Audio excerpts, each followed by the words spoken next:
Shalom, shalom, everyone. I want to welcome you to King James Bible University. I'm Elder Michael Johnson with the Lost Sheep of Israel. And we're going to be going through something very, very, very interesting today based on what's been happening. And I met this gentleman. His name is Stephan Johnson. And he actually had a meeting with this guy doing a Zoom meeting, which they was copying some stuff what we was doing. So with that,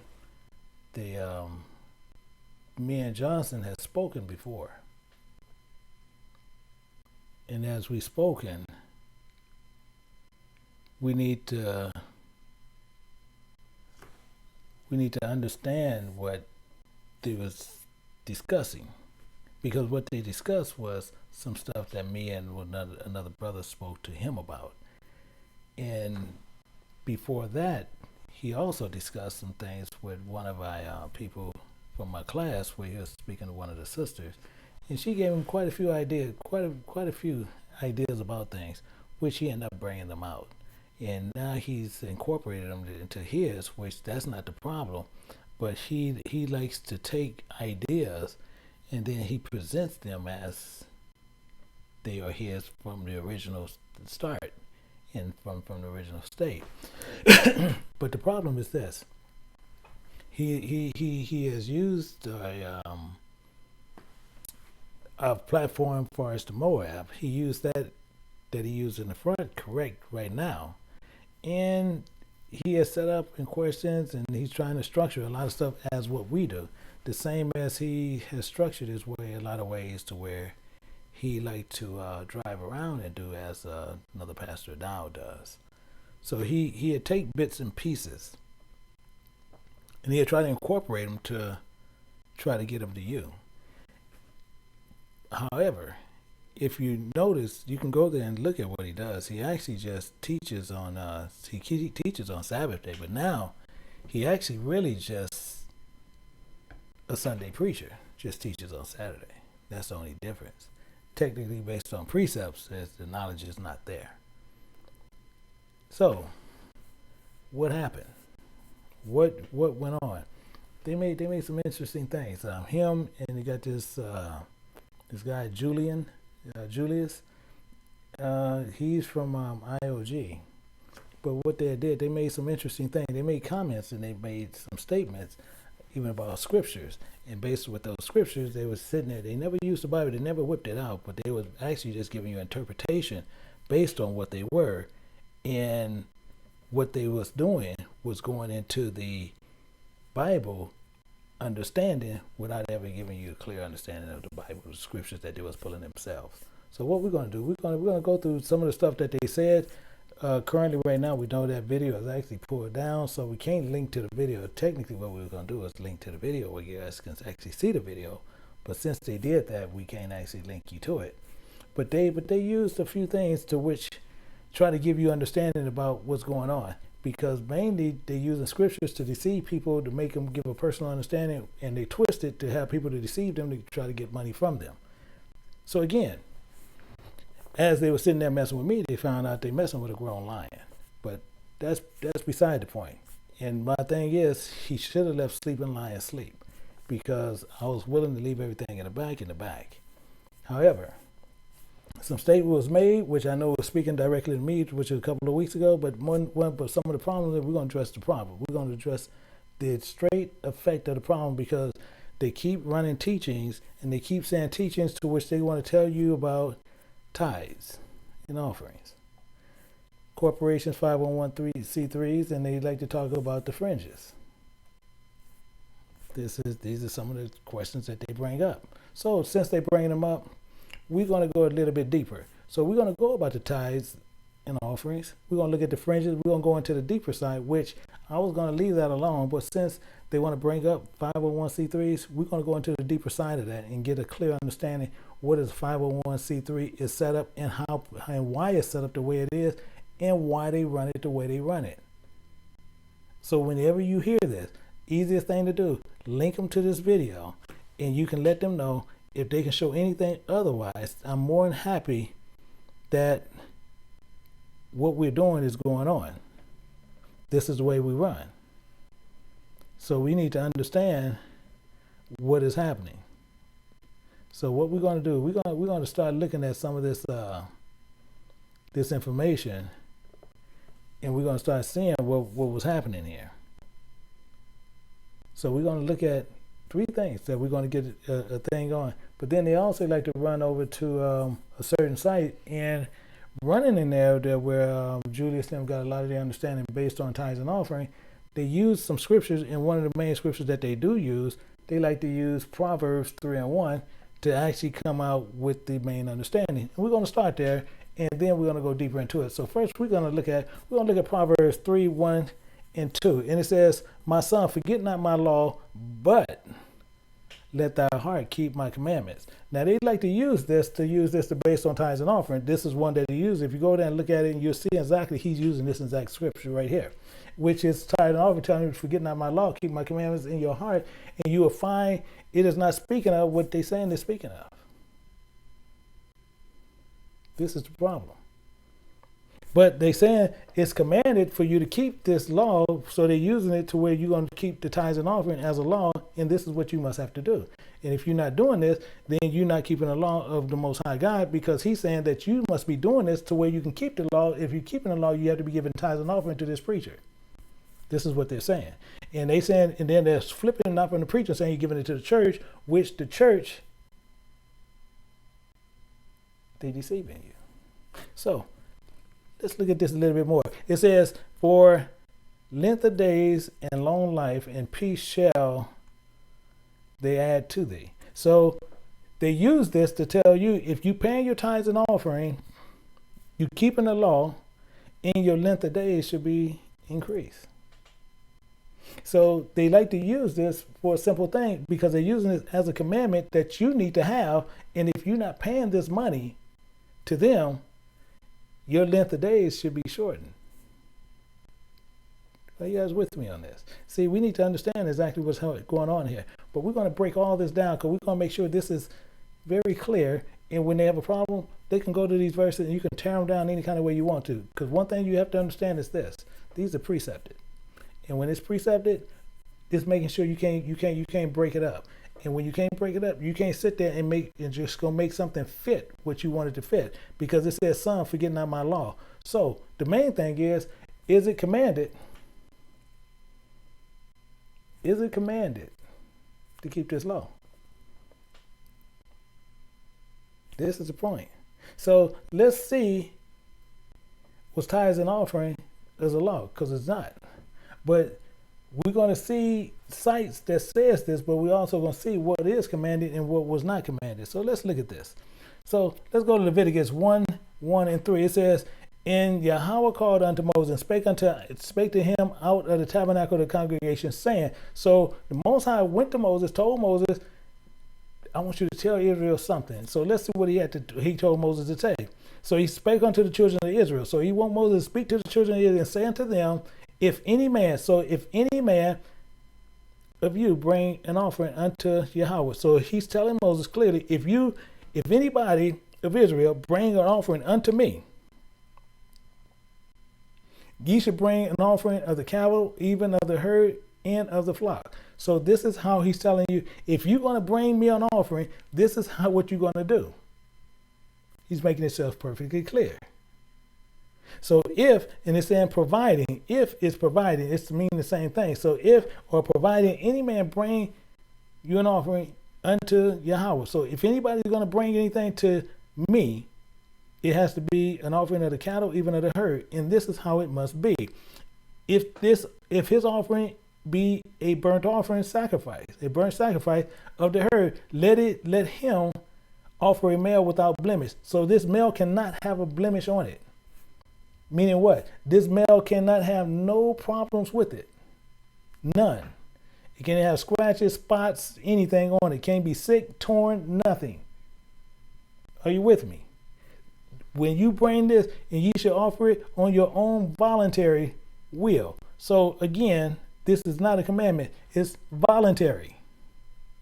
Are you with me? See, so if you're going to offer it, it has to be on your own voluntary will.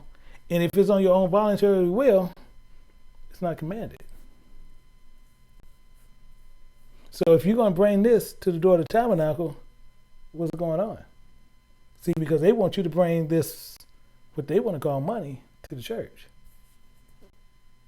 But this telling you that they saying, well, we don't offer cattle and all this. Now we have to do it with money. So we need to see where you're taking this to. Because it's a problem here still right now. Because if we have to take this to the church, where's the church? Because his name is in one place, but where is the Most High's church? This is the problem, because most people will tell you that the Most High's church is anywhere you go, and it's not. We need to understand where his church is. So if we know where his church is, we'll know how he's working it. Because we do know right now in Shalom, in Psalm 74 and 8, it says they have cast fire unto the sanctuary. So they cast fire unto a sanctuary. Who? They have defiled by casting down the dwelling place of thy name to the ground. So where this name is, they have cast this to the ground. And they cast fire to it, because this is what the scripture says. So they burnt up the sanctuary, and they had cast down the dwelling places where their name is. But let's see whose. We need to see whose name is cast down to the ground and they burnt up. We need to see who this is. And it's going to tell you in verse 8, and they said in their heart, let us destroy them together. They have burned, ED, it's already done, up all the synagogues, all the gathering places of Yahweh in the land. So all his places are burned up. Are you with me? See, we need to understand, they have burned up all, not some, not a few, all the synagogues of God in the land. Are you with me? See, we need to understand who placed they. See, these are the places of the Most High. So if they burned up all the places of the Most High, and all the gathering places are burned up, which ones reside today? See, it's this simple. See, if all the gathering places of the synagogues, because synagogue don't mean nothing but a church don't mean nothing but a congregation place, a congregation place don't mean nothing but a synagogue gathering. But all of them is burned up. So if all of them burned up, where are they?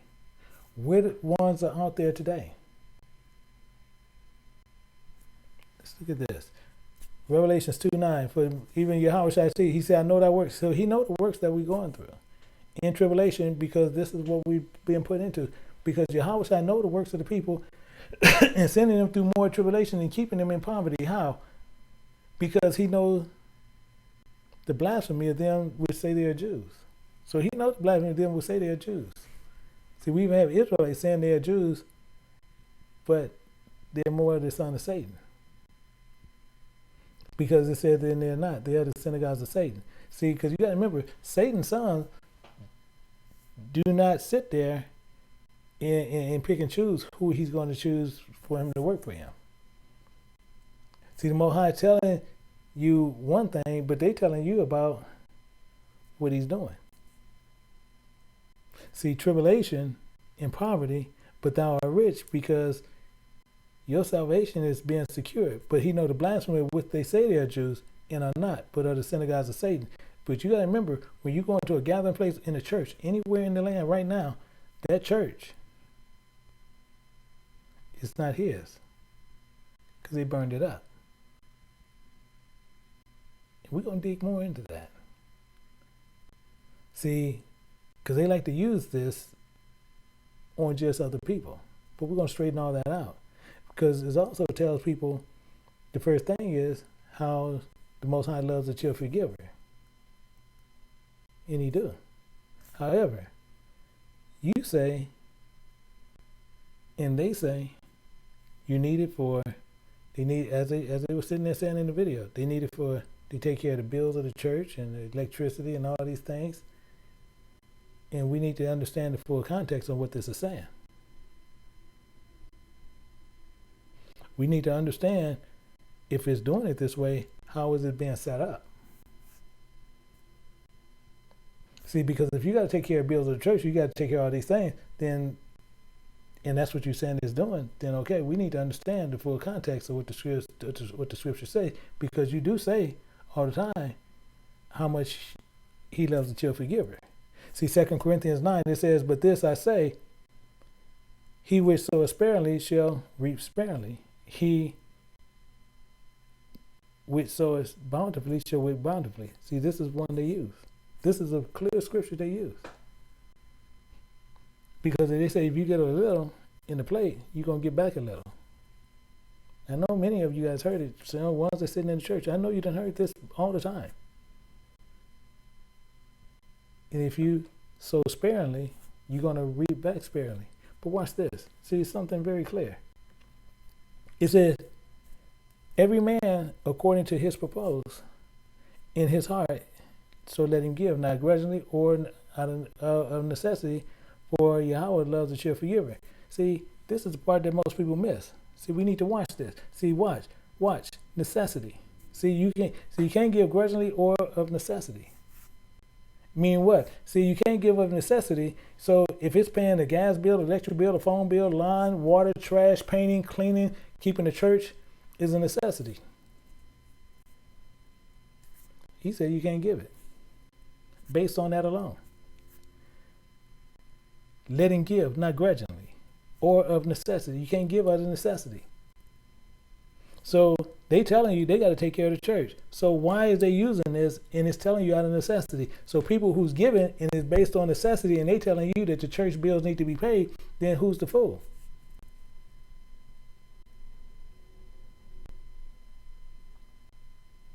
It's telling you right there. It's right there. 2 Corinthians 9:7.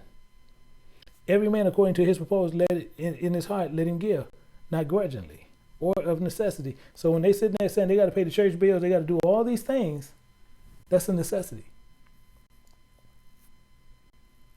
And they telling you this is the Most High house. So they trying to make sure, telling you, we got to take care of the Most High house, because the Most High act like he can't take care of his own house. But we already just looked and we already seen they burned them all up. But they telling you, guess what? If you're not doing it, if you're not taking care of God's house, guess what? You're not taking care of the Most High house. How can he bless you? He want to see what you're willing to do. I'm gonna let the Most High answer this for you. See, because you sitting there and you dealing with a broke God.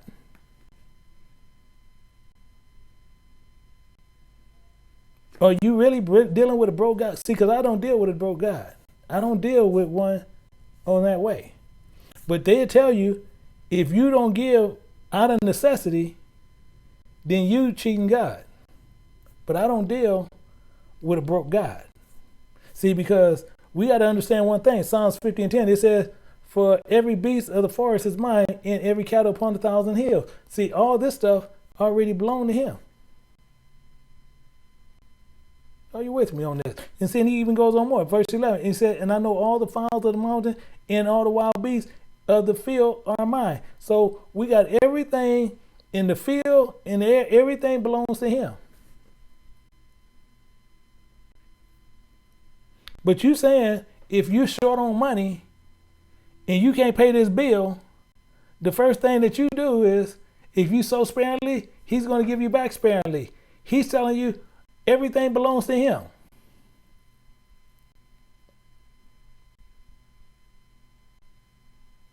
They trying to take care of all this stuff.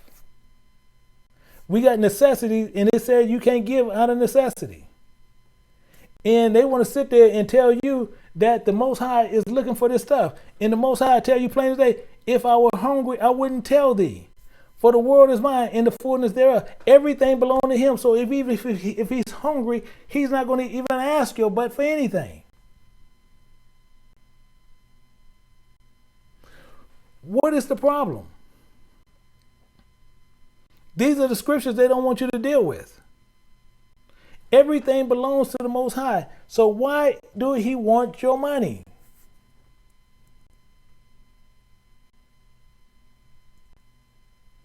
This is the problem.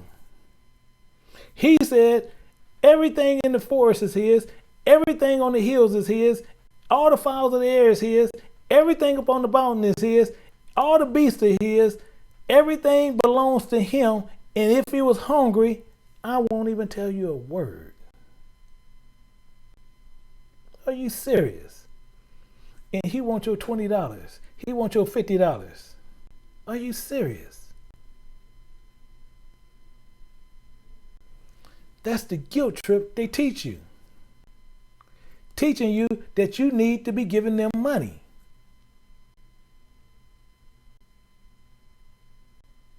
This is what they teach. Yahushua even broke this down for you. Let's go to Yahushua. Luke 20 and 22, it says, these men, they thought they were going to catch him up. They said, is it lawful for us to give tribute unto Caesar? Or no? They want to know, should they by law give money to Caesar? Caesar, Yahushua, is it cool to give money to him? Or shouldn't we give it to him? What do you think? But he perceived their craftiness and said unto them, why tempt ye me? He see what they were trying to do. Trying to trip the people up, saying by the Most High laws. And it's not. God love a cheerful giver. He do. Is he asking you for money? You should perceive their craftiness. They trying to set you up. They trying to bamboozle you. Trying to get you to separate from your pocketbook. Trying to get you to separate from your wallet. Trying to move those dollars that you done worked hard for and move them into their wallet. They trying to get you to give some money away to where they can live a more lavish lifestyle. While you sitting there eating a can of beans, they sitting there eating a steak. And tell you, God love a cheerful giver. Are you serious? He perceived their craftiness. You should have caught it when he did it. When they sit there and tell you to give.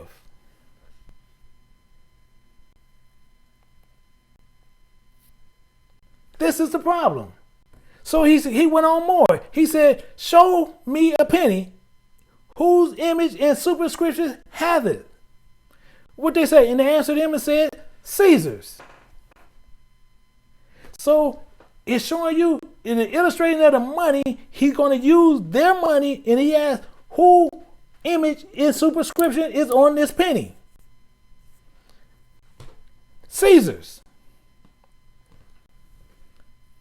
They brought it to him. He asked the question, and they told him.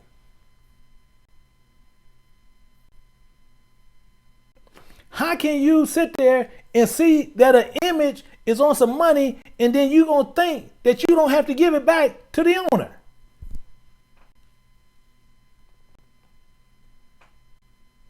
You have to sit there, it got Caesar's image on it, and you want to know, should you give him back what belonged to him?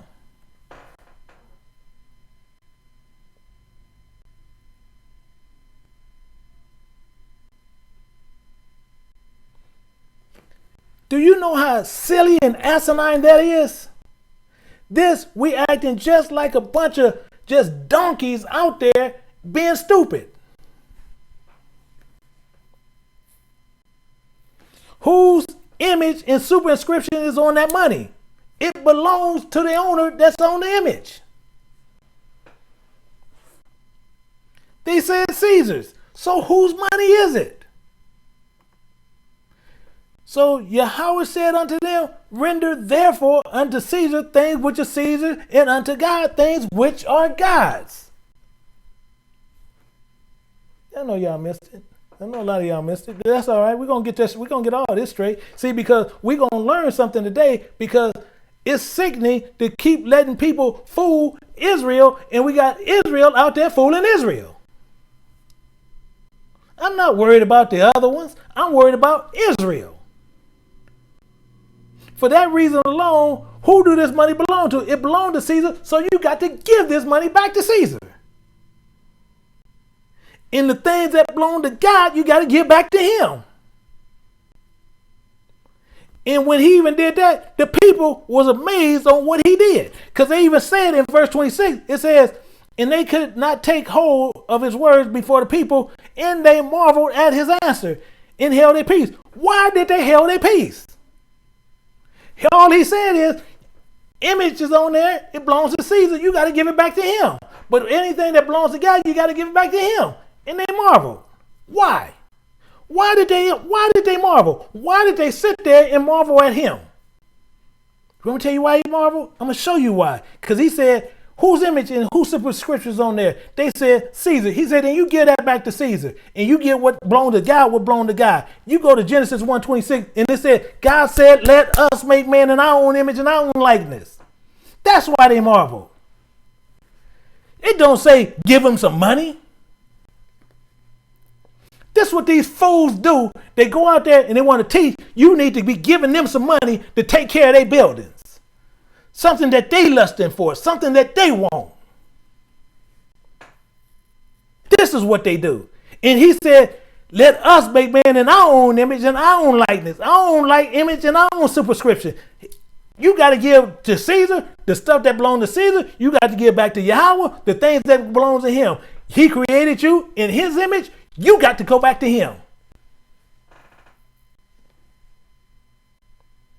What in the world these people, these fools sitting out there teaching? Oh, well, I'm telling you what. Oh, you got to get, you got to get money if you ain't, who church, you got to get to this church. Are you serious?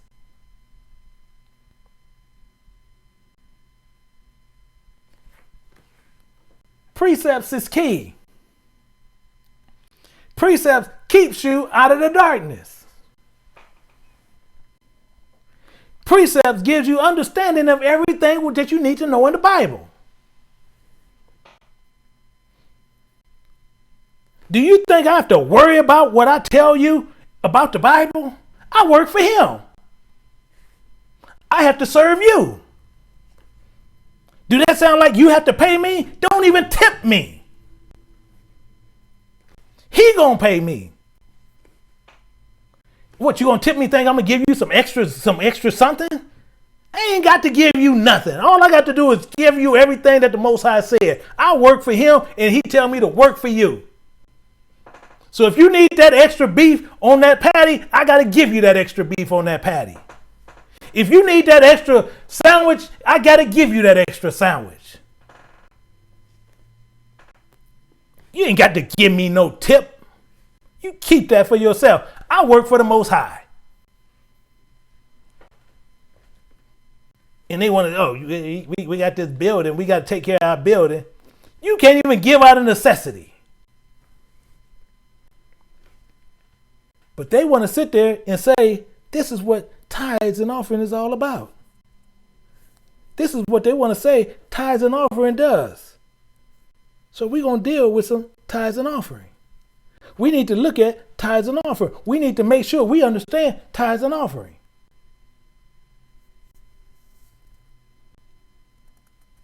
Can we go and break down tithes and offering? See, we need to understand what tithes and offering is. We need to break this down. We need to understand, as they want to sit there and tell us, we're going to do a lesson on this, and we're going to give y'all an understanding of what tithes and offering. I'm going to show you what tithes and offering is according to the precepts of the Bible. Let's look at tithes and offering. Deuteronomy 14:22. We're going to look at it. Thou shalt truly tithe all the increase of thy seed, that the field bringeth forth year by year.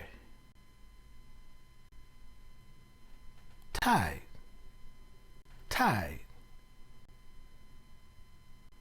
But tell me some more. I need a little more. And thou shalt truly eat before the Yahweh thy God. So with those tithes, we're going to eat. In the place which he should choose to place his name there. I'll tell you what you do. Jot this down. 2 Chronicles 6:6. That's where his name is. I don't have it in here, but that's where his name is. His name is in one place. It's in Jerusalem. Because that's where he chose to put his name there. And they burned up all the synagogues. Keep that in your mind always. So it says, change the put his name there, and there thou shalt tithe of thy corn, thy wine, and thy oil, thy firstling of thy herd, and thy flock, that thou mayest learn to fear Yahweh thy God always. Oh, we serious? See, this is what we're going to learn to do. This is what we're going to do. Because what we're going to do, we're going to eat the tithes before the Most High, where he going to place his name, and his name only in Jerusalem. And that's the only place it is. But he goes on more. And if that be too long for thee, and thou not able to carry it. So if we can't get these tithes together, and we can't carry them to the location, because right now I'm in California. I can't get it to Jerusalem. But guess what? Since I can't get it there, that's too far for me. If you're down in Texas, that's too far for you to take it to Jerusalem. If you're in Florida, that's too far for you to take it to Jerusalem. So guess what you're going to do? Thou shalt not be able to carry it. We can't carry this stuff. We can't take it in the car. We can't take it no other way. So we got to either take it by ship, or we got to take it by plane. So if that be too far for thee, from the Lord thy God should choose to put his name there. His name ain't in California, ain't in Texas, ain't in Alabama, ain't in New York, it's not in Chicago, it's not anywhere, it's in Jerusalem. So since it's there, this is what he got to do. He said, the Lord thy God has blessed thee. So all this stuff that he done blessed us with, I'm going to show you what he going to tell us what to do. And this is what we got to do. Thou shalt turn it into money. That's what we're going to do. Because we can't get it there. Bind up the money in thy hand, and thou shalt go unto the place where the Lord thy God shall choose, Jerusalem. We're going to turn that into money to where we can bind it up. And we're going to take a nonstop plane over to Jerusalem. But watch this. Watch this. Here you go. Here it comes. And thou shalt bestow that money for whatsoever thy soul lusteth after. We get ready to turn this same money back into tithes. We're going to turn it back into oxen, for sheep, for wine, for strong drink, or for whatsoever thy soul desireth. And thou shalt eat before Yahweh thy God, and thou shalt rejoice, thou in all thy household. We're going to turn these right back into tithes. Why? Why we going to turn them back into tithe? Because guess what? We got to turn back into tithe because we got to take care of the poor. We got to take care of the poor. How do we know we got to take care of the poor? Because they're going to always be with you. So if someone is stale down the street, somebody down in Alabama, I'm down here. Well, I'm going to tell you, give me tithes down here. I can't feed the poor people in Alabama. This is what it's talking about. But he said the poor going to be with it always. So when you got your money, you got somebody you hungry, then what you do, you go take them and feed them. How do you know? The poor going to be with you always. Deuteronomy 15:11. This is what you got to understand. The poor shall never cease out of the land. Therefore I command thee, saying, thou shalt open thy hand wide unto thy brother, to thy poor, and to thy needy in thy land. This is what he's saying. Are you with me? See, you're going to feed this one, but guess what? Yahushua going to even say, he going to second this, and he says this in John 12:8, for the poor always have with you. See, they're always going to be here. So if you over in this land, and you over in this state, and you over in this state, and you over in this city, and you got somebody hungry, and they standing in front of a place they need to eat, but you're trying to send some money down to me, how am I going to feed that person in front of that place that need to eat, and you done sent your money down to me?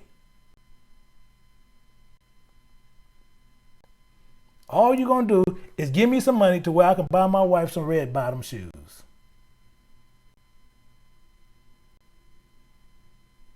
All you're going to do is give me and my wife some money to where we can go splurge.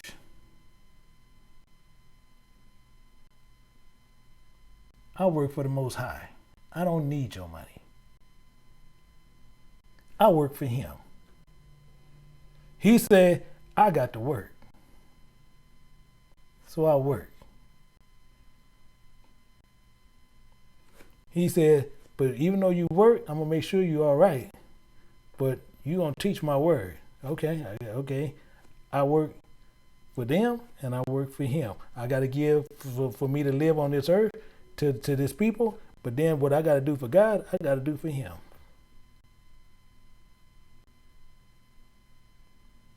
And the poor are going to be with us always. And this is what you do. So what we're going to do. And then they say, well, guess what? We can't change. See, because that was back then. Oh, we got the Most High in a lie. How? I want you to remember this. Malachi 3:6. For I am the Lord, I change not. So if he changes and then he said, you don't have to give it that way, so now you got to give money, then he lied. Are you with me? See, they saying the Most High lied because they said, well, that was back then. Did I? He say right here. So when you all get to heaven, if you doing it that way, and that pastor saying you got to give money in exchange, you tell them, we're gonna tell you, you can guarantee your way in the heaven. Use this scripture right here because now you're saying you can't use money for this and you can't give a cow for payment and all this. This is what you lying about. Say, we're gonna tell you what? For I'm the Lord, I change not. Tell them to use that. Tell them to use it. So if he don't change nowhere inside the book and he changed it, you can deem the entire book a lie. Because right here, he's saying he don't change. But you saying you can't use animals at this time, but that's not what he's even talking about. Guess what? He don't change, and I tell you even more. Psalms 89:34, my covenant I will not break, nor alter the thing which has gone from my lips. So he ain't changing and he ain't breaking nothing. So guess what? We can sit there and say, we got you. Hey, Lord, look, hey, I got you. You changed. He ain't changed. So if he ain't changed, somebody's lying. If he have not changed, somebody done told you a lie. This is the problem. If he haven't changed, who's lying? Because I know this, Numbers 23:19, Yahweh is not a man that he should lie. We got a problem. Neither the Son of Man that he should repent. So who lied? Because they telling you, well, you can't give money the way, you can't give animals and stuff, so you got to give money. He said he ain't changing nothing. So somebody lied. He said you can't give money grudgingly or out of necessity. Is a light bill? Is a gas bill? Is a water bill? Is a trash bill? Is a painting bill? Is a new roof? Is all that a necessity? Yes, it is. He said you can't give that way. So if you're giving that way, guess what? You're in bondage. And guess what? You're going to try to put that on God and God going to call you a liar. Lord, please, I don't know. You get away from me, you little vomit person that you just defiled. Get away from me. Get away from me. This is what he's talking about. People just lying and lying and lying and trying to get your money. And seeing the same thing. He ain't changed. Yahweh Shai the Messiah, the same yesterday, today, and forever. He ain't changed. So if he ain't changed, who changed?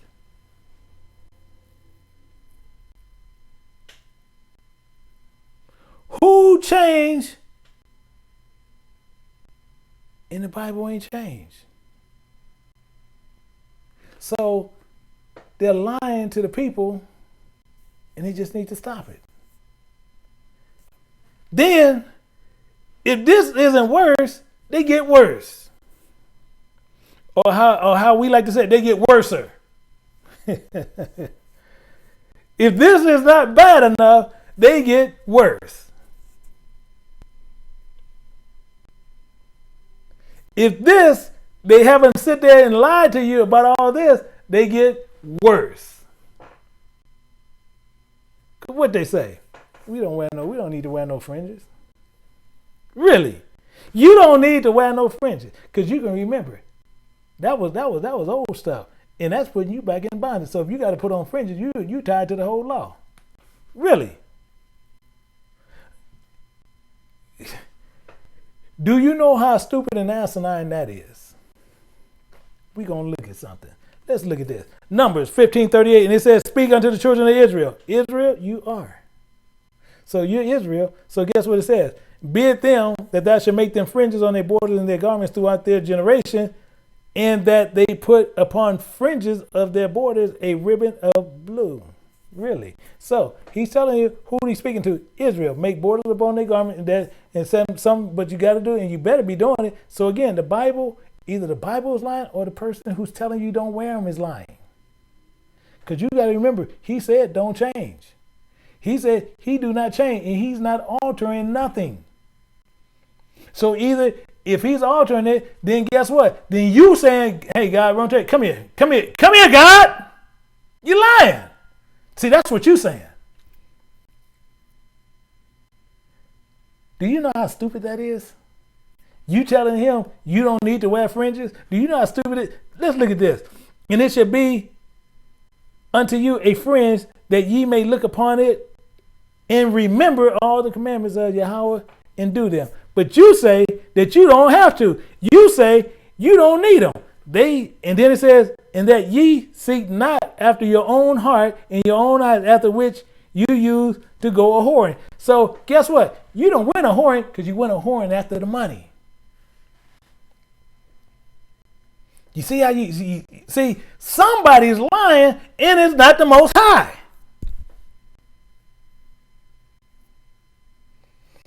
Dogs don't return to their vomit, and he don't have no church because you done burn them all up.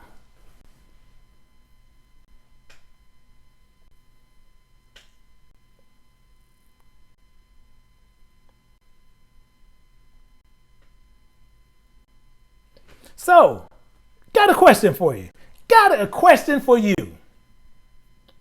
Are you in the image of the Most High God? See, most of the people who like to look and listen to the station, beautiful. And are you in the image of the Most High God? Are you in the image of the Most High God? See, because if you are, see, then you just like him. You in his image. So he's telling you to put a fringe upon you. And if you put a fringe upon you and you have it up on you so you can remember. Look at this. Let's look at verse 39 again. Let's look at it real close. Let's look at it real close, real close, real close. It says, and it shall be unto you for a fringe, that you may look upon it and remember all the commandments. Are you seeing that? So we need to remember this fringe. This is the thing. So we need to remember what is happening.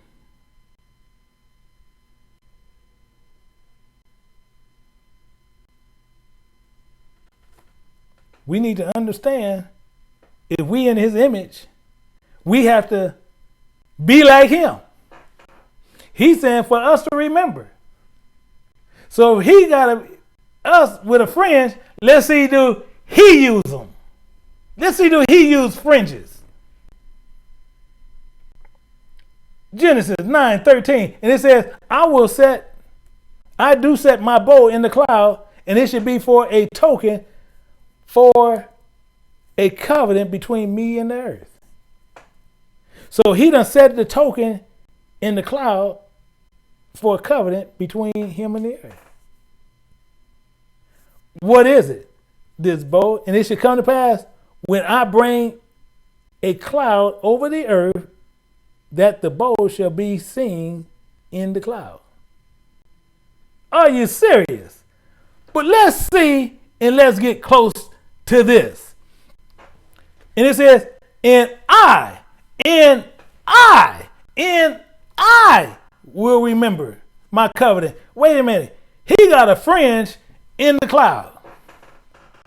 We in his image, and he telling us to put the image on, and we got to wear that ribbon of blue. See, that's the same thing that's with the bow that hangs in, but that's on a whole nother teaching, a whole nother level, something that you guys don't understand.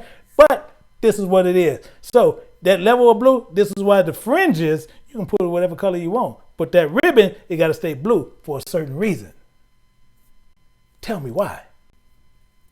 So, but he got this here so he can remember which is between me and you and every living creature of all flesh.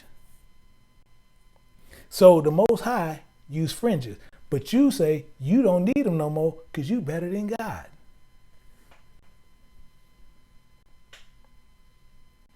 You say you are better than God.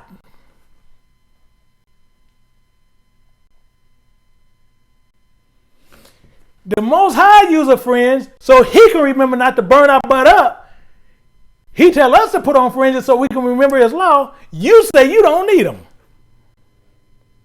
So if you don't need them, you look like Israel. You smell like Israel. But you ain't Israel. See, that is. They which are the children of the flesh, these are not the children of God. Oh, let me say that again.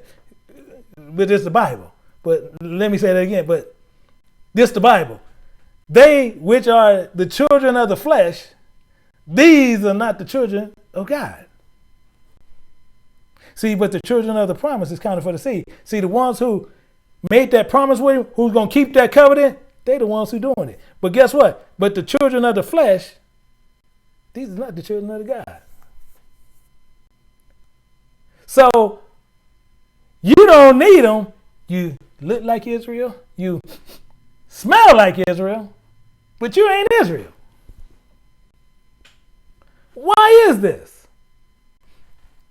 Neither because they are the seed of Abraham, they are all children, but in Isaac shall that seed be called. See, just because you're in the seed of Abraham, saying you, hey, Israelites, really, this is what you say, but it don't work that way. See, it work a whole nother way here. See, because what we're going to do, we're going to look at this and say, that is, they which are the children of the flesh, these are not the children of God.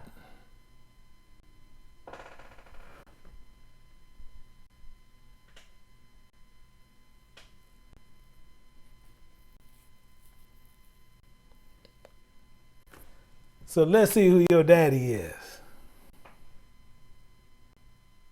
Let's see who your daddy is. John 8:44. See, you are your father the devil. See, in the lust of your father ye would do, because you want that money. You want that money. See, you got to have that money.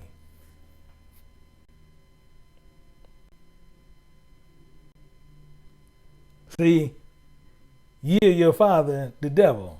In the lust of it you would do. See, he was a murderer from the beginning and abode not in the truth, because there's no truth in him. When he speak a lie, he speaketh of his own, for he is a liar and the father of it. See, this is who he is.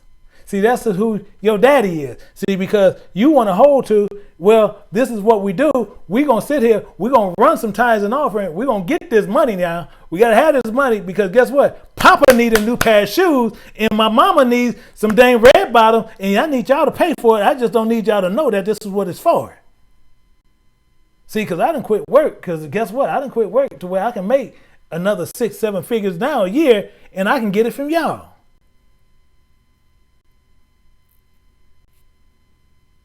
So what they did, they started using the name of Israel to draw you in, and Israel is the bait. Shalom, Israel. Bait. And then they had the nerve to speak about 501c3s. They have the nerve to speak 501c3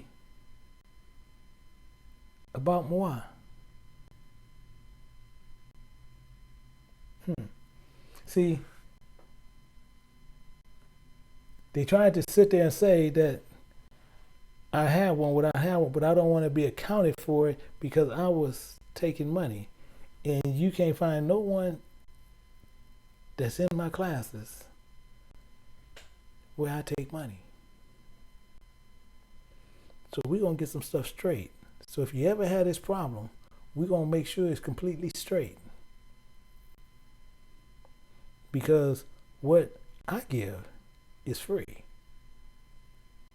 Because it's not mine.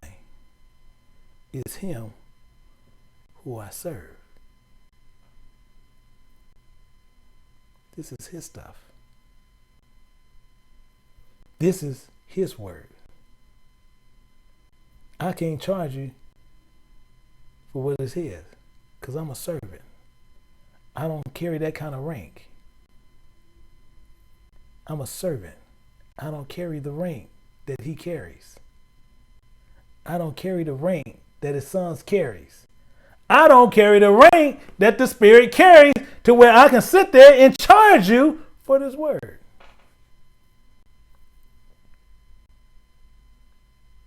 So we're going to get something straight. And this is to anybody. Especially these churches that runs a 501c3. See, because just tell you a little bit of something about me. See, I can set up corporations too. I set them up and I personally do it. I don't have to go run to no attorney. I set them up. I don't have to go run to anyone. I set them up. So, let's get something straight here. See, one, I don't take donations. I don't take tithes. I don't take offerings. I don't take gifts. I don't take love offering. Because that'll change the viewpoint and make you lie. However, let me go a little bit deeper with the understanding of what a corporation is not.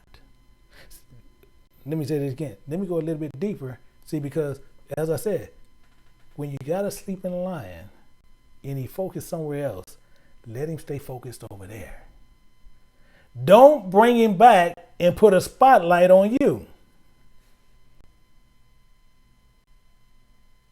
Say this again.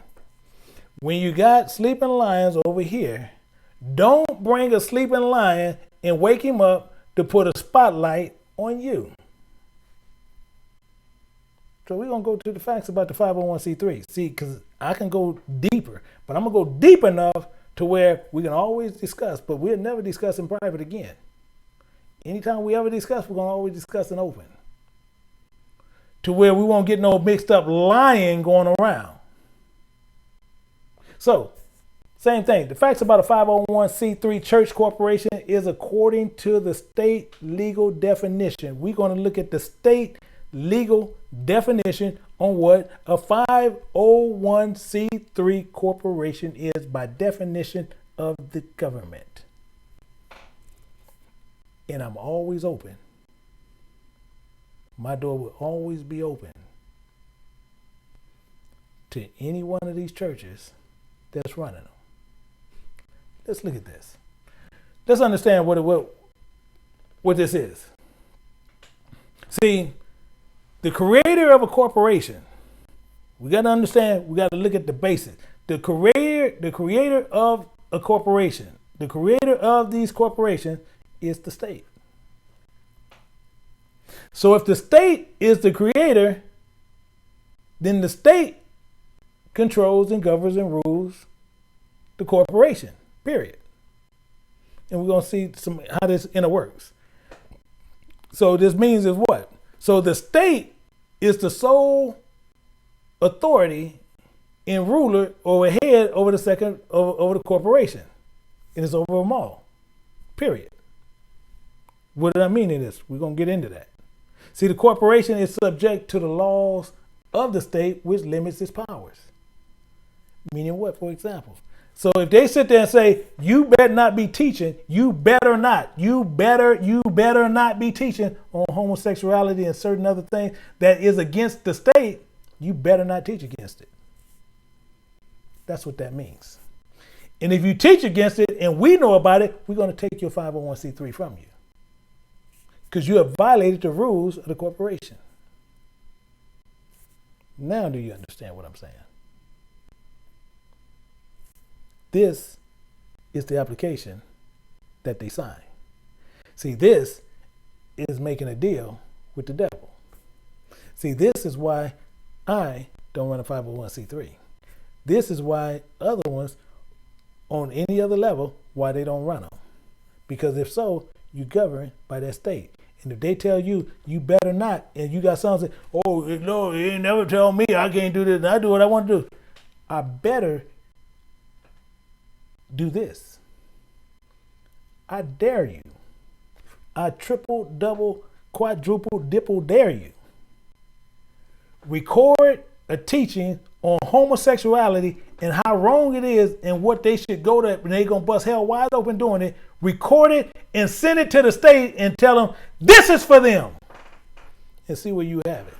Or let somebody record your recording and send it to the state, and let's see where you still have it at 501c3. This is what I know.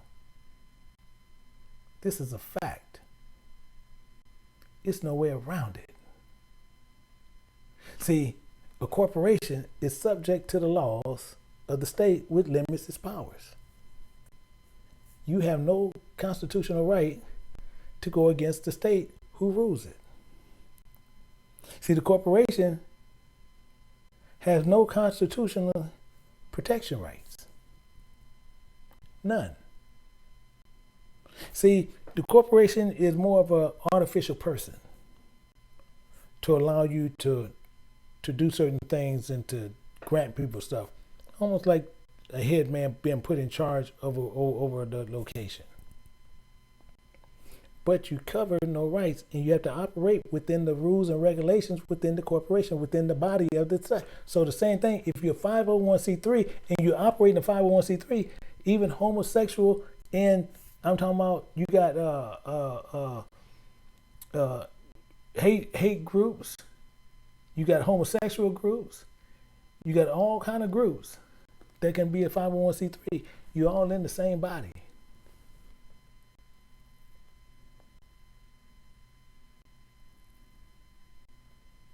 Are you with me? See, this, as I told you, don't make me open up. Don't make me pull your drawers down. See, but when you make me pull your drawers down, I pull them all the way down. But I can go deeper. I'm going to go a little bit deeper, but I got way deeper I can go. But then with the corporation, what they do, a corporation has to be submits to the state charter declaring it is a creature of the state. That's in your application. You are a creature of the state. The corporation has to be created to benefit the public. And if it got to benefit the public, it can't discriminate. Oh, dang. Why did we talk about this dude? This is why. See, when you do this, this is what you find out. This is the inner workings of a corporation. So when you go to somewhere and you go to a church and they have a 501c3, they're in the same church body with homosexuals and everybody else.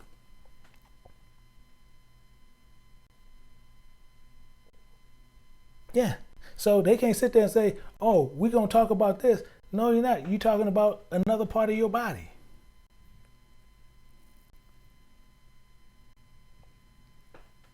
You get kicked out the body.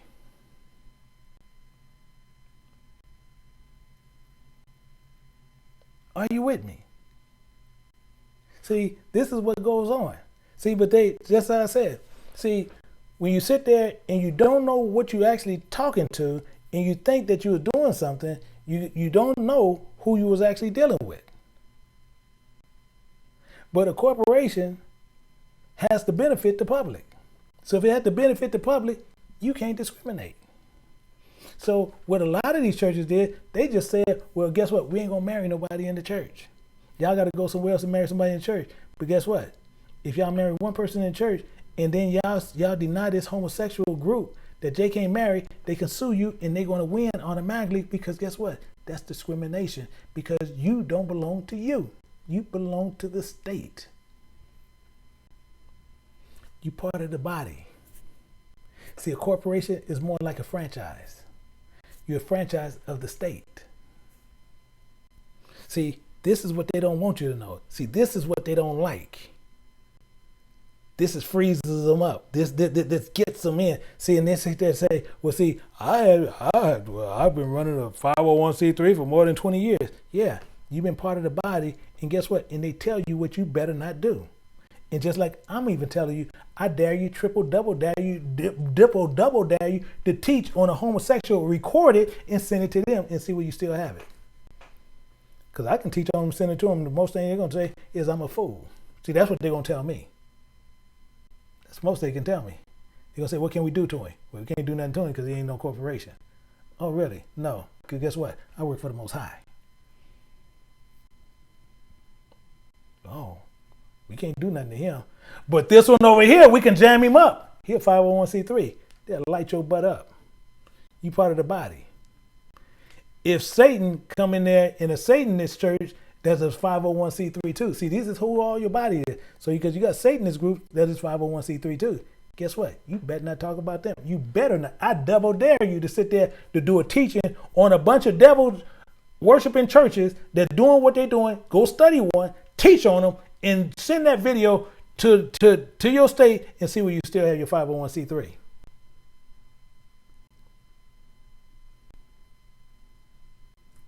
I dare you. See, this is what's going on. See, the corporation is a privilege that's granted by the state. It's not your given right. It's granted to you. So, as long as you're pastor, evangelist, deacon, elder, missionary, seeing churchgoers sitting there in ignorance on this matter, so you need to read real carefully what the 501c3 incorporated status is, and which it means, which is the church of the corporation of the state. See, just like I said, see, next time you leave sleeping dogs lie. Next time you watch who you mess with. See, because just as I said, and I say this again, pastor, evangelist, deacon, missionaries, churchgoers, all you better sit in ignorance, and you better read carefully what that 501c3 incorporated status means. Because when you sitting in that church, y'all can complain, but that pastor know he can't do nothing. He'll touch on it. Well, homosexuality is right. He better just touch on it.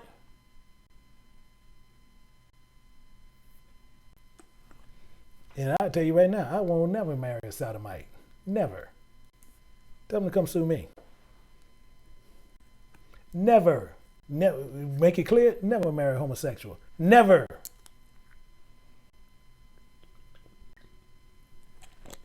Not happening. And it's being recorded. You can turn that in. You can take that time, record it in, send it to them, and you'll see they can't do nothing. You do it. Double dare you.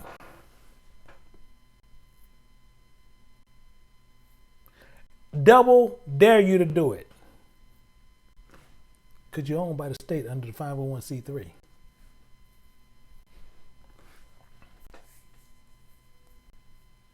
See, this is what happens. See, you have a message, you're going to have lawyers, IRS, see, trying to get you to understand what the contract is under, but you got to remember, see, the creator of the church is the state. Check it. Go check it. Understand what you signed to. See, you signed to Satan.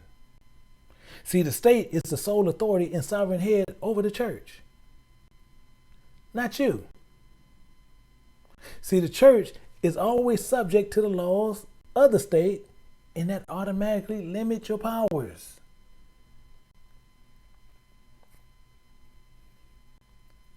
So you got to be clear. Your church don't have no constitutional rights. Just keep this stuff in mind all the time. And you are a public benefit for them. So you remember this. See, this is the way I roll. 1 Peter 5:2. Feed the flock of God, which I do, which is among you, taking oversight thereof, not by constraint, but willingly, not for filthy lucre. What is filthy lucre? Filthy lucre is money. So, do you know where it came from? Let me drill down into this a little bit better. The Most High made this perfectly clear to you. Do not give me nothing defiled. Nothing. Nothing defiled. It can't be ripped, torn, sick, anything. Did that money transfer hands for dope? Did that money transfer hands to have someone knocked off? Did that money transfer hands to have someone beat up? Did that money have transfer hands to gamble? Did that money transfer hands to do anything that wasn't of God? Then it's dirty. It's defiled. It's torn. It's what's not pleasing in his eyes. And you want it.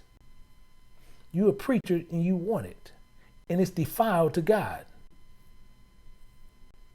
Well, I know you get it. See, because he said he will take nothing. It has to be perfect.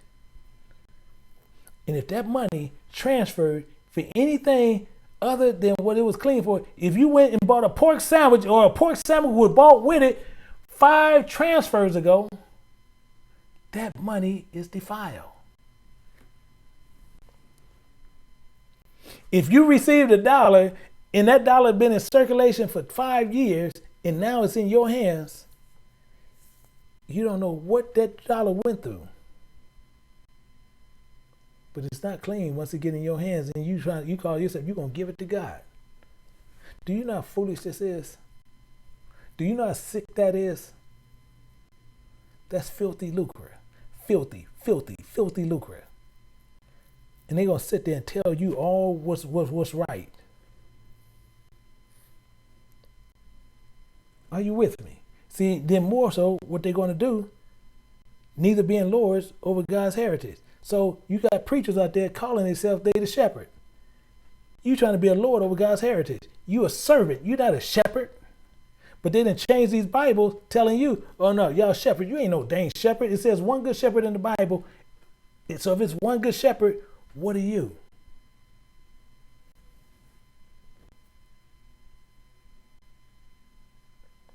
If it's one good shepherd, what are you?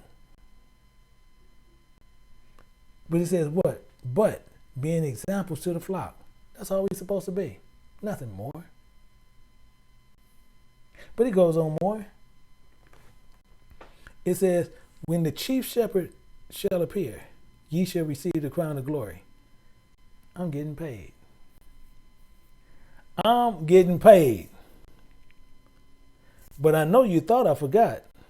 I know you thought I forgot about Malachi 3 and 7. I know you thought I forgot it, but I didn't. We're going to deal with that. Let's deal with it. See, Malachi 3 and 7, this is the one you like to use. Will a man rob God? Will a man rob God? Will a man rob God? Yet ye have robbed me, but ye say, when have we robbed thee? In tithes and offering. Yeah, I know you thought I forgot this, but no. No. See, because we just like I said, you can't bring him nothing messed up. Let's see something. Let's go to the law. It says, if his offering be burnt, a burnt sacrifice of the herd, let him offer a male without blemish. Without blemish. It can't have no blemishes on it. He should offer of his own voluntarily will. So you just offering of your own voluntarily will. So it can't be without blemish. It can't be sick, can't have spots, can't be torn, can't have no swords, anything on it. Because according to the law, however, the Most High said, you robbed him. And we're going to see how they robbed him. Because in Malachi 1:13, it says, ye say also, behold, what a weariness is it? And ye have sniffed at it, said Yahweh the host. Ye have brought which was torn, and the lame, and the sick. Thus you have brought an offering. Should I accept it at your hands, saith Yahweh. See, this is what you did. See, these are things that you do. These are things you need to understand and make sure that you don't get into all this other stuff. Because many of y'all that sat there and then took on these preachers and letting these preachers talk to you any kind of way, telling you all this different stuff, and we got to understand what is happening. They have taken us for a ride. They're telling you differently, showing you false scriptures and showing you, because all you got to remember is one thing. They talking about, well, we can't use it for this time and this time is different. Did not the Most High say, for he will not alter anything? He changes not. So if he changed, you check him.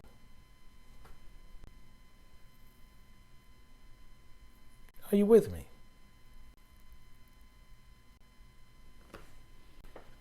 See, this is the problem. This is what people do. But they try to separate you from your money. Then they want to sit there and justify a corporation. See, now the same thing. I have an open form for that. And it'll never be in the back. It'll always be open.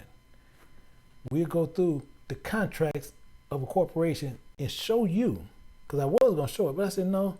Let me get one in, and he gonna tell me what's different. Let's get the corporation. Let's get the articles together, and we'll go through that and see what it says. And if I'm sitting there saying it's wrong, you will catch me. Then you can sit there and say, Elder Johnson's a liar. Catch me in this lie. I double dare you. Because you know I'm not lying. You have you have that 501c3 so you can hide your little dirty money. This is what you do it for.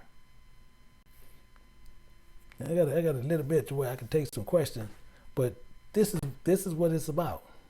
This is all what it's about. Tithes is not money. They talking about, oh, we're gonna bring out a teaching and showing you what it is. You see what it is. Seeing the scriptures, other than that, they're gonna try to explain it away, and they can't explain it away when you use the precepts. They're gonna try to explain away the fringes. The Most High used a rainbow as a fringe, because what? He said, are you gonna use the fringes for us to remember? He's using a rainbow so he can remember. They said 501c3 is what? As I told you. Get with me. We'll go public and we'll break that. We'll break the 501c3 down. Please do it. Dare you. Yeah, we take a few questions, then we change up. I need to turn the light on, but we're okay right now. I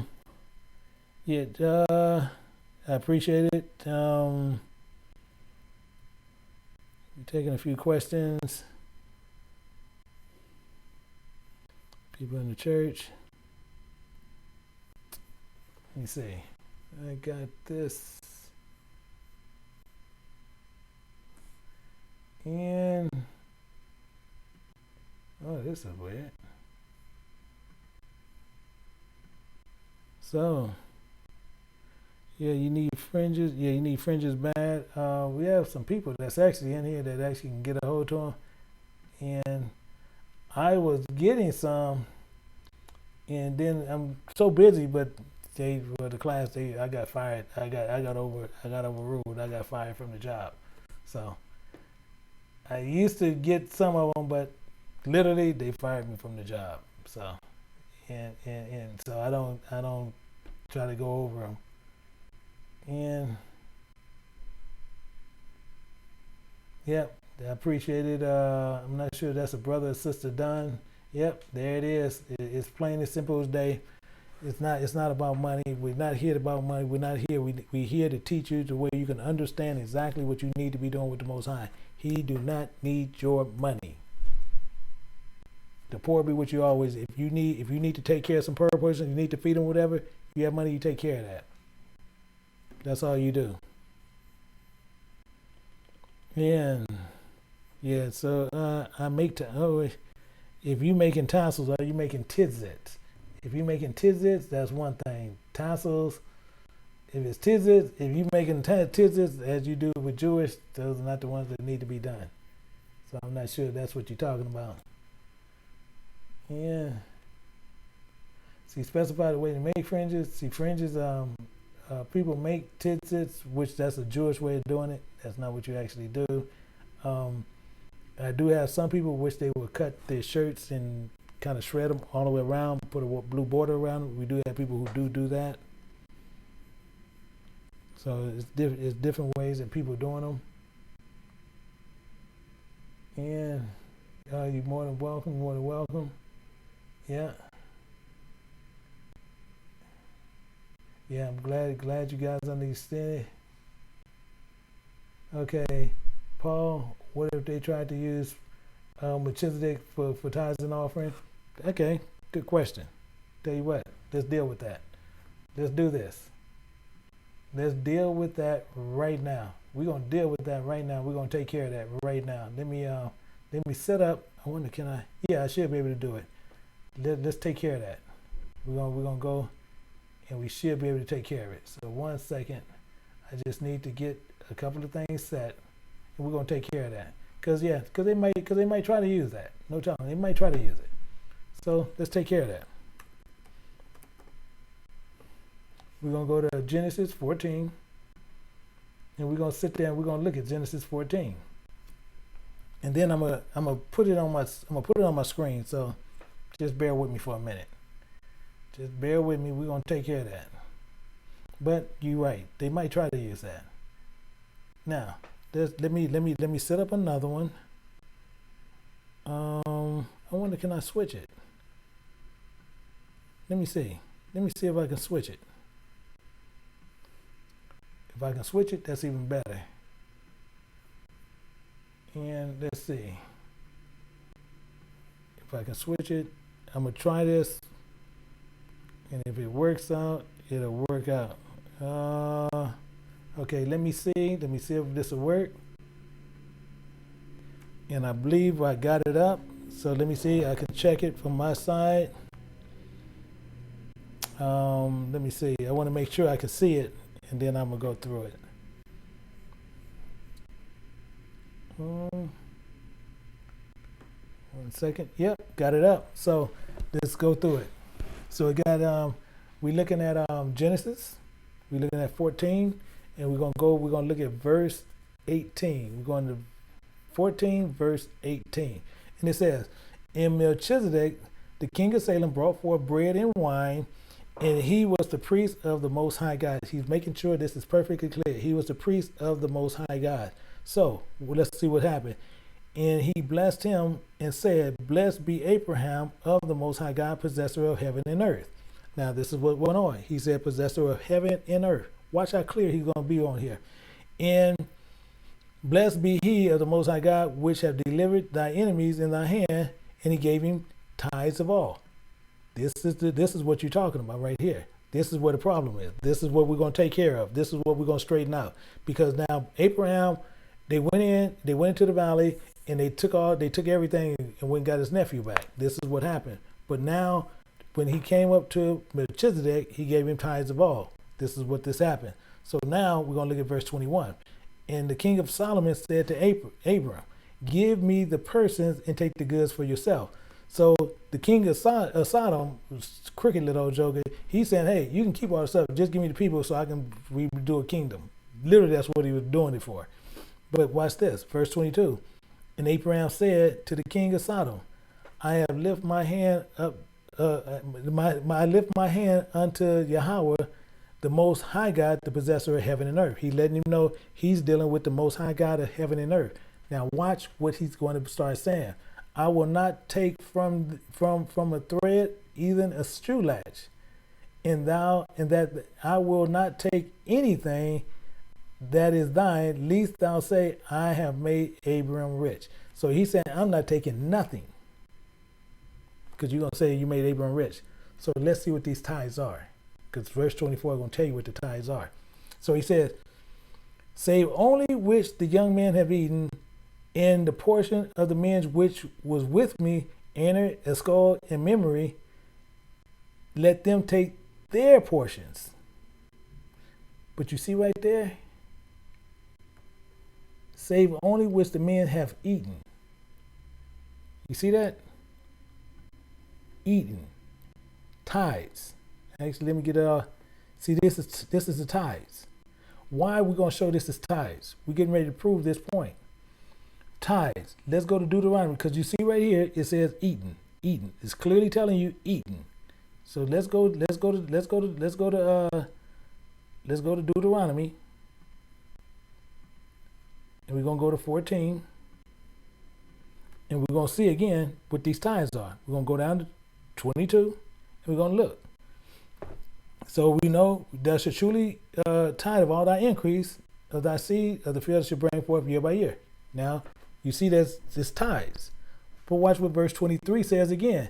and thou shalt eat before the Lord thy God. Again, tithes. That's all it's talking about. This is what they do. So it's still tithes. We're still dealing with tithes. What do you do with the tithes? You eat them because it's food.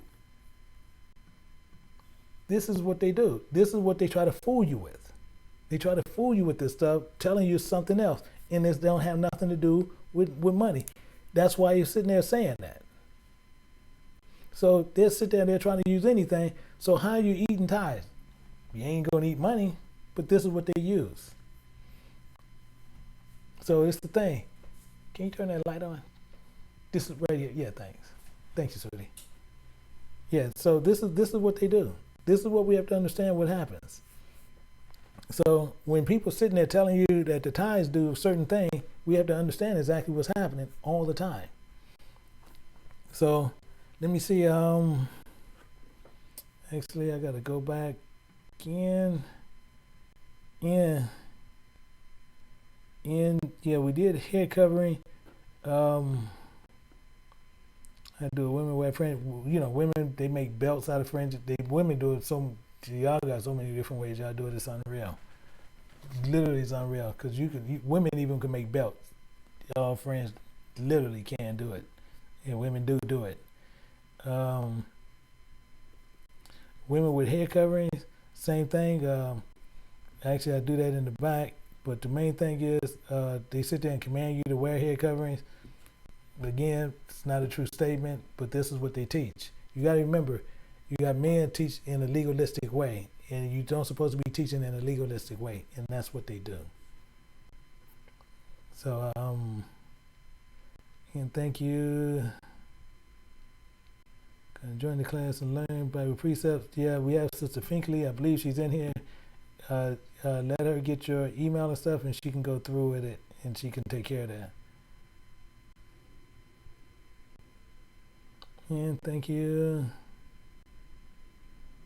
Spoils of war. Yeah, spoils of war. You know, okay, they're going to try to sit there and use anything they can to justify what they're doing. Again, the Most High tells you plain as day.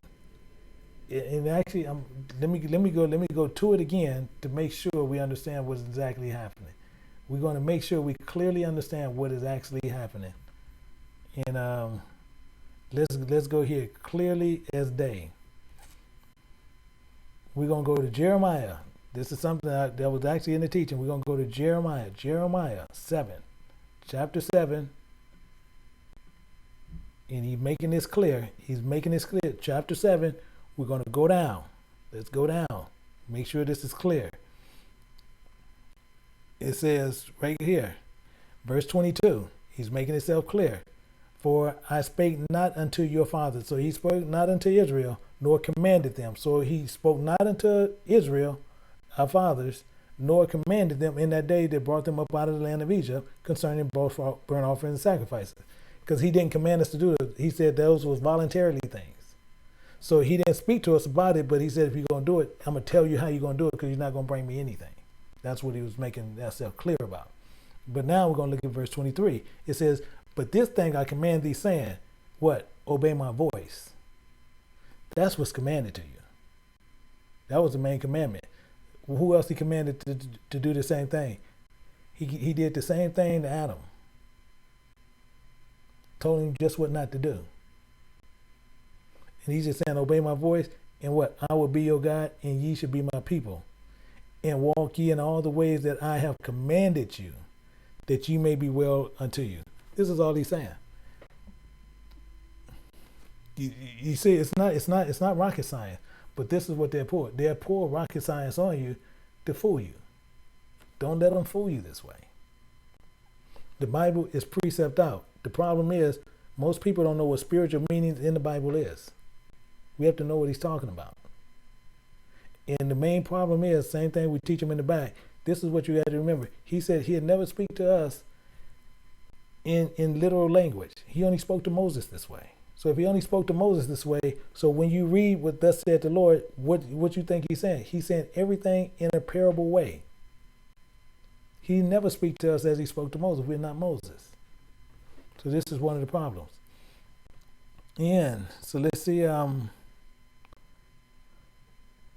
hey, I appreciate Sister Finkley. Yeah.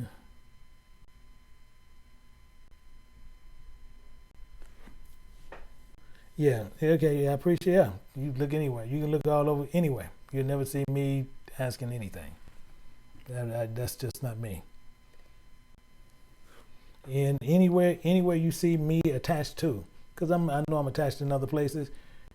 You'll never find anything of a donation. You'll never find anything of an offering. You'll never find anything of a love offering. You'll never find anything asking you for money. And I'm attached to a few other places, and you'll never find it. Never. Why I know that? Because that's where I don't play that. We dealing with the word. We dealing with the Most High's word. It's not for sale. Yeah. And who is that? Raz Israel. Yeah. Long time you was looking for Elder Johnson's link to give money. LOL. Yeah. Never found. Yeah. You'll never find one, my brother. Never. Because it's not there. Everybody try it because verse that. Thank you. Acts 34. Acts 4:37. Let me see what we got there from Elder T. Acts 4:34. Let me see. Acts 4.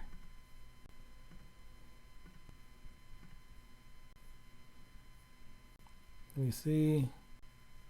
When they lacked the possessor of land, household pieces, things which were sold. Yeah, they're actually talking about something else. But what they talking about, they laying down the money down at the apostles' feet. So yeah, this is talking about something else, which actually take me a minute to do it. So neither were they among them that lacked, and as many was possessors of the land, sold their houses and brought the pieces of the things that were sold. Yeah, and then they laid them down at the apostles' feet and distributed them among every man according to his need. Literally, what they were doing, as the Most High said, He loves a cheerful giver. But the main point of this was them who brought money and laid it at the feet. But the main point of this was about the ones who got deceived, and they were trying to deceive Peter. Mainly what happened. But this goes into the same thing. But the main thing is they can't. It'd be impossible for them to use it if they're trying to use this, because when they land this at the apostles' feet, see the problem where they'll run into is it's saying neither was there any among them that lacked.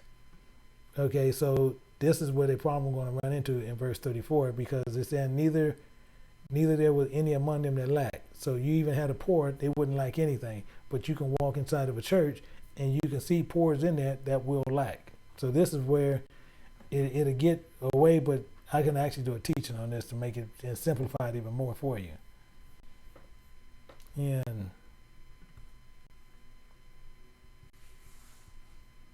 let me see.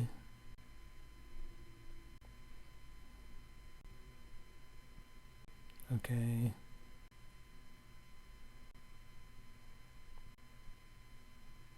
Yeah. Creole. Interesting. Creole Queen. Interesting. Yeah, you can send Sister Finkley a email, and we'll go from there.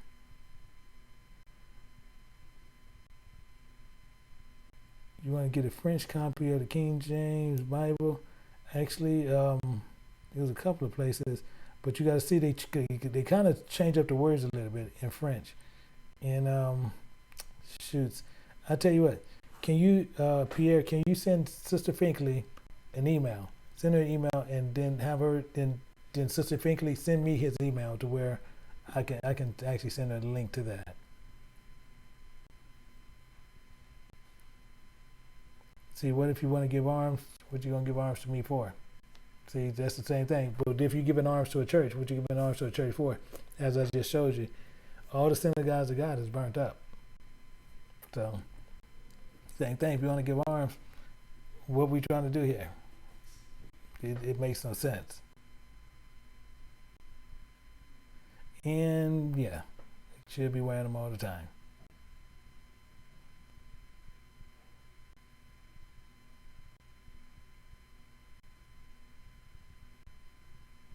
is Christina B. I don't know who you are. Southern Creole Queen? Yeah, Christina B. Not sure who you are.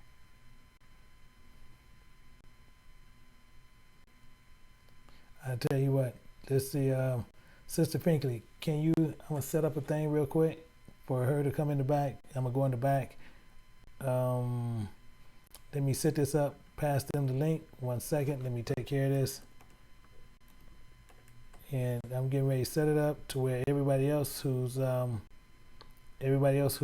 of the Moab will be able to come in. But let me set up a meeting real quick and schedule a meeting and Q&A, and we're gonna take care of this right now.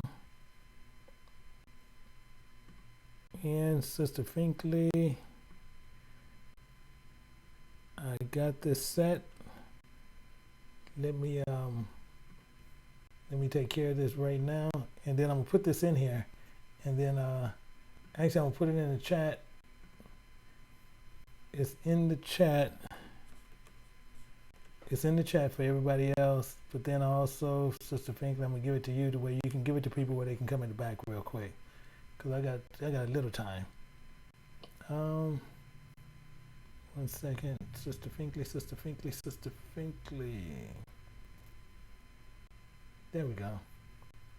Okay, Sister Finkley. So I got you the link to what you need, to where you can actually give it to them. You can actually invite them back. They can come on in the back.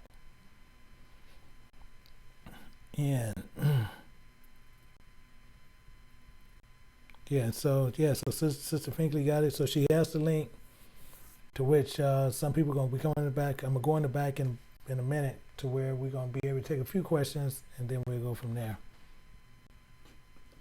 So we'll see what happened.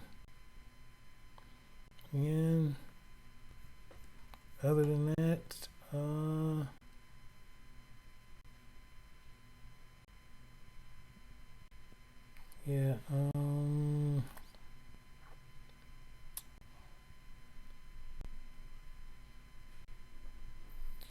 let's see. Okay, it looks like we pretty much done with that. So what I'm gonna do, I'm gonna go in the back, and we'll take a few questions, and then I gotta get ready for my studies for the week. So yeah, all that, Anthony B, all that you'll take care of with Sister Finkley. So all that stuff, you'll take care of that with her. Yeah.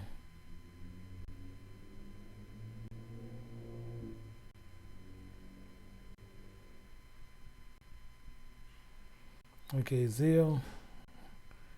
Okay, Romans. Okay, zeal is not, don't mean what you actually think it means. So, and let me look at Romans 10:2. See, but Romans 10:2 is actually talking about something else. Wait a minute. I need that one. Romans 10:2.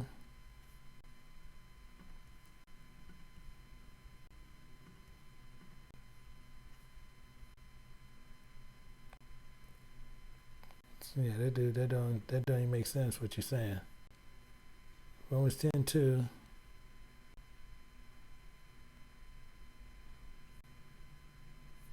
Wait a minute. You saying Romans 10:2-3 concerning pastor's zeal concerning acceptance of tithes. But they being ignorant of God's righteousness, going to establish their own righteousness, have not submitted themselves unto the righteousness of God. No, see, because right here, this is the problem I have with that. I get where you're coming from, Brother Mark. I get where you're coming from. The only problem where you could see where the problem is, it says in verse 3, it says, for they being ignorant of God's righteousness. They're not being ignorant. They being ignorant because their lust is for the money. That's technically what's happening. So the ignorance is not there. They're choosing the money over God. That's all they're doing. So that's the only problem. If you was speaking with somebody and you going back and forth with them, that's where they'll get you at, because it's saying for they being ignorant, and you have pastors, and you having in here pastor zeal. So that's where your argument actually end up laying right there. Because that's, even if me and you was talking, that's, I'm going to sit there and say how they ignorant of God's righteousness. Because if they know the Bible, they know what God's righteousness is. And that's the argument. So that, I don't see it, but I do see what you're saying. I do understand what you're saying there.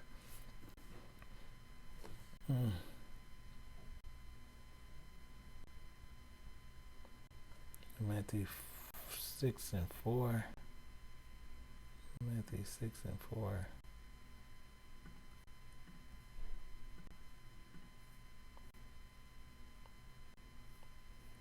But when you do his arms, let not your left hand know what your right hand doeth. Same thing. Okay, same thing. Okay, when you give an arms, same thing. Saying don't let what your left hand, what your right hand is doing. Same thing. If you see somebody on the street, same he said, poor will be with you always. So the same thing, you might give a person 10, 20, 30 bucks. I don't know who it is, or it might be somebody who needs the money. Israelite who needs the money, and you give them some money. It's not for you to go out there and blab it out to everybody. Hey, I'll tell you what, I gave such and such this amount to do whatever. That's what it's saying. You don't let the left hand know what the right hand is doing. You just go do it. You feel the need. That's all he's saying. So you just don't let them know what it's doing. It says, and thy arms be in secret, and thy Father will see it in secret, and himself will reward thee openly. That's all he's saying, because what he said from the beginning, you got to go back to the law, for the poor be with you always. So if you need to do it, you don't let the left hand know what the right hand is doing. So you don't have to let everybody know exactly what you're doing. You just do it. That's all he's saying.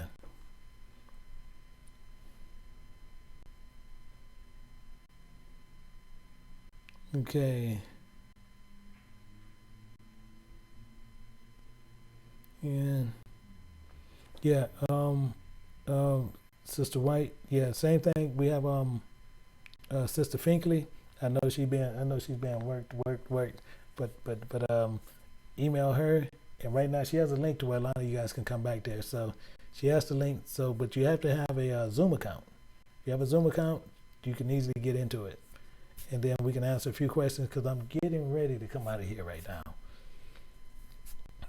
And again, a person say they're giving to God and claim, yeah, you wrong, Israel. Yeah, you wrong. But I can't even say that. But that's what they do say. Yeah, but Israel, yeah, they kind of nailing people to the cross, and would they still be robbing them still? You can't they kind of nailing you to the cross, because that is the crack up, where people go into church and they giving money to, they say they're giving it to God, but they want to make sure they claim it back on their taxes. So actually, they actually just catching you up, and yeah, actually pretty funny, but that's good. But that's actually true what she's saying, or what she's saying.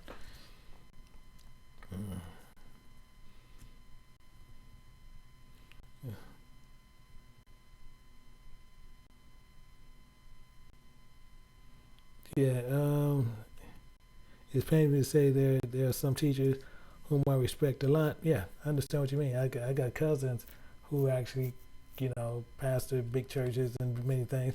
And they take tithes, but guess what? Hell and fire is waiting on them. It's a zero-sum game.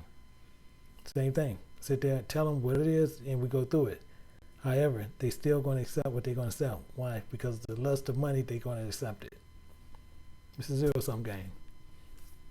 Same as I could tell you, I can write precept books all day and night. And literally, I can write little pamphlets just to get started. I can write pamphlets, 20 pages, to which I can get out probably within a week, and sell them on Amazon for 15, 20 bucks a pop, and do very well doing it. But what's my end result? I'm selling God's word. It don't belong to me. So you can say you can respect me, but I would tell people to disrespect me. I would believe people should sit there sit there and plaster that Amazon, dude, you said you was this is what I would expect from them. because I've changed. I'm sitting there now. I'm taking God's word and I'm selling it for money. That's wrong. So that's what I would look for.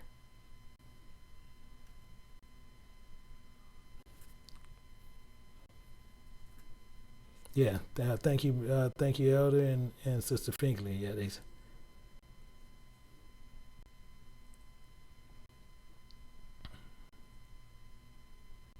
Yeah, and and that's one of the reasons.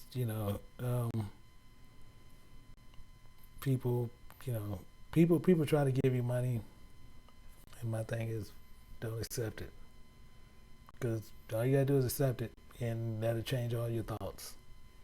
Because they can just start easing in and start trying to bring in, hey, you need to teach on this. So they can change your way of thinking in many ways, and it's just all based on what they're giving you. So look like that's all the questions that we have so far. So what I'm gonna do is get ready to cut out and go into the back for a minute, and from there we will I'll commence because I have to go and study in a little bit. So what I want to do is thank each and every person. Let me see. Yeah, this one is weird. Yeah, so what I'm gonna do is go ahead and cut it. So I wish each and every person, wish you enjoyed your teaching.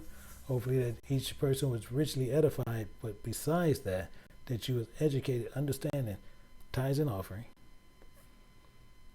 the 501c3, who controls it, and fringes.